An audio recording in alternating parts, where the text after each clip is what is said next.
पद की रेस में खुद को बताते थे, हुड्डा साहब, सुरजेवाला साहब, सैयदा साहब को बुलाया नहीं गया। और ये बातें आई, हालांकि एक तकनीकी टीम बनाई गई है कि हम किन किन जगहों पे किन वजहों से हारे, वो रिपोर्ट सबमिट की जाएगी। लेकिन गुटों के झगड़े कांग्रेस पार्टी को नुकसान पहुंचाया है, ये बात खुलकर आई मीटिंग में सामने। तो गुटों के झगड़े से कांग्रेस को नुकसान हुआ। देखिए, मैं इसमें एक बात कहूँगा, गुट कांग्रेस में रहे हैं, आज की बात नहीं है। मेरे दादाजी कांग्रेस में थे, 60 और 70 के दशक में बड़े नेता थे, उस समय भी गुट थे, वो भी मुझे बताते थे कि गुटबाजी होती थी। तो ऐसा नहीं है। देखिए, और पार्टियां जो कार्डर बेस्ड पार्टियां हैं, उनके अलावा हमारे यहाँ नैसर्गिक या प्राकृतिक नेतृत्व होता है, ज़्यादा क्षेत्रीय नेतृत्व होता है, समाज का होता है, मुद्दों का होता है, मेहनत का होता है, कई तरीके के कांग्रेस में नेतृत्व होते हैं। और जब होते हैं, क्योंकि कार्डर बेस्ड पार्टी नहीं है, तो एक आपस में थोड़ा बहुत जद्दोजहद चलती है, पार्टी में पोजीशन लेने की या जगह लेने की, अपने लोगों को सीटें दिलवाने की। ये और पार्टियों के चरित्र से हमारे पार्टी में अलग है। और हमारे नेतृत्व ने हमेशा इसको बढ़ावा भी दिया है कि अपना अपना लीडरशिप लोगों की बने।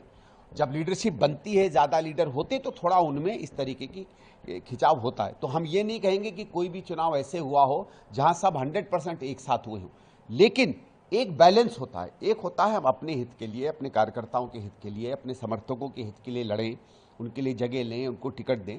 लेकिन एक होता है कि जब हमारे हित, अपने लोगों की लड़ाई में हम ऐसे लोगों को टिकट देने लगे जो शायद डिजर्व नहीं करते या जीत नहीं सकते, ऐसे चेहरों को सामने लाए जिनका जनता में बहुत ज़्यादा स्वीकार्यता ना हो, ऐसी चीज़ों को बार बार कहने लगे कि जिसमें बाकी लोग पूरे के पूरे चुनाव में ना जुड़ पाएं, अलग हो जाएं, तो फिर पार्टी को नुकसान होता है। तो इसमें सुधार की जरूरत है या ईवीएम पर ठीकरा फोड़कर? नहीं, देखिए, दोनों अलग बात है। हमने कैसे लड़ा चुनाव, कैसे नहीं लड़ा, वो अलग विषय होता है, वो हमारे पार्टी का अंदर का विषय होता है। लेकिन ईवीएम पर जो सवाल उठ रहे हैं, गिनती के समय जो सवाल उठे, आधे % वोट पर इतनी ज़्यादा सीटों का अंतर हो जाना, सामान्यता तो देखिए, आप एक चीज़ देखिए, इस चुनाव में ये हुआ है कि जहाँ जहाँ कांग्रेस जीती वो ज़्यादा मतों से जीती, और जहाँ जहाँ भारतीय जनता पार्टी जीती वो कम मतों से जीती।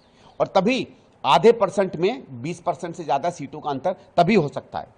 सामान्यतः ये देखा गया, अगर आप लोकसभा में देखिए या और जगहों पे देखिए, कि ज़्यादातर बीजेपी जहाँ जीतती थी बड़े मार्जिन से जीतती थी, और कांग्रेस या हमारे समर्थक दल जब जीतते थे तो कम मार्जिन में जीता करते थे।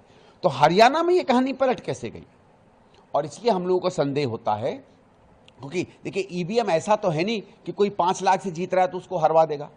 हम लोगों का ये मानना है कि ईवीएम उस स्थिति में सामने आता है, उसमें गड़बड़ियां उस स्थिति में सामने आती हैं जब कुछ वोटों का अंतर होता है। और गिनती में तो मैंने खुद भी देखा है कि अधिकारी गड़बड़ करते हैं, कर सकते हैं और करते हैं। तो इसीलिए ये संदेह पैदा होता है कि इस तरीके का कैसे बदलाव आ गया। और देखिए, एक और है, आप एग्जिट पोल्स को माने या ना माने, एग्जिट पोल्स में कुछ तो एक सत्य होता है।